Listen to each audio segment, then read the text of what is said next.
राधे राधे भक्तजनों, आप सभी को आंवला नवमी की हार्दिक शुभकामनाएं।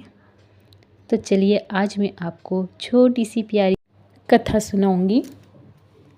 एक राजा था, उसका प्रण था वह रोज 1.25 मन आंवले दान करके ही खाना खाता था। इससे उसका नाम आंवलिया राजा पड़ गया था। एक दिन उसके बेटे बहू ने सोचा कि राजा इतने सारे आंवले रोजाना दान करते, इस प्रकार तो एक दिन सारा खजाना खाली हो जाएगा। इसलिए बेटे ने राजा से कहा कि उसे इस तरह दान करना बंद कर देना चाहिए। बेटे की बात सुनकर राजा को बहुत दुख हुआ और राजा रानी महल छोड़कर वीरान जंगल में जाकर बैठ गए।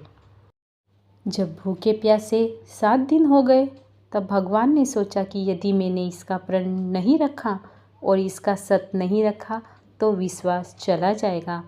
इसीलिए भगवान ने जंगल में ही महल, राज्य और बाग बगीचे सब बना दिए और ढेरों आंवले के पेड़ लगा दिए। सुबह राजा रानी उठे तो देखा कि जंगल में उनके राज्य से भी दुगना राज्य बसा हुआ है।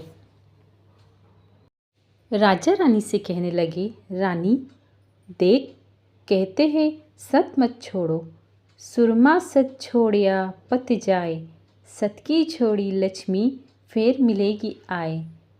आओ नहा धोकर आंवले दान करें और भोजन करें। राजा रानी ने आंवले दान करके खाना खाया और खुशी खुशी जंगल में रहने लगे। वहीं राजा के बहू बेटों का बहुत ही बुरा हाल हो गया। आंवला दान न करने से उन्हें गरीबी आ गई। राजा का राज्य दुश्मनों ने छीन लिया। दाने दाने को मोहताज हो गए और काम ढूंढते हुए अपने पिताजी के राज्य में आ पहुँचे। उनके हालात इतने बिगड़े हुए थे कि पिता ने उन्हें बिना पहचाने हुए ही काम पर रख लिया। बेटे बहू सोच भी नहीं सकते कि उनके माता पिता इतने बड़े राज्य के मालिक भी हो सकते हैं, सो उन्होंने भी अपने माता पिता को नहीं पहचाना। एक दिन बहू अपनी सास की चोटी कर रही थी, तभी उसने उसकी पीठ पर मस्सा देखा। उसे यह सोचकर रोना आने लगा कि ऐसा मस्सा मेरे सास की भी पीठ पर था।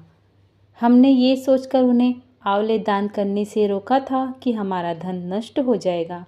आज वे लोग जाने कहाँ होंगे। यह सोचकर बहू को रोना आने लगा और आंसू टपक टपक कर सास की पीठ पर गिरने लगे।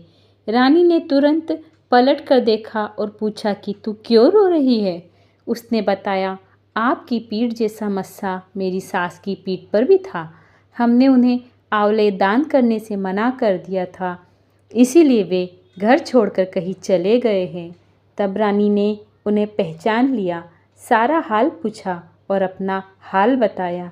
अपने बेटे बहू को समझाया कि दान करने से धन कम नहीं होता है बल्कि बढ़ता है।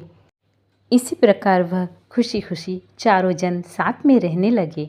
श्री विष्णु जी और माँ लक्ष्मी की कृपा उन पर बनी रही। ऐसे ही मैं भी प्रार्थना करूँगी आप सभी पर माँ लक्ष्मी और विष्णु जी की कृपा हमेशा बने रहे। आपको ये कथा कैसी लगी प्लीज़ कमेंट में ज़रूर बताएं और मेरे चैनल को लाइक और सब्सक्राइब भी करें। राधे राधे।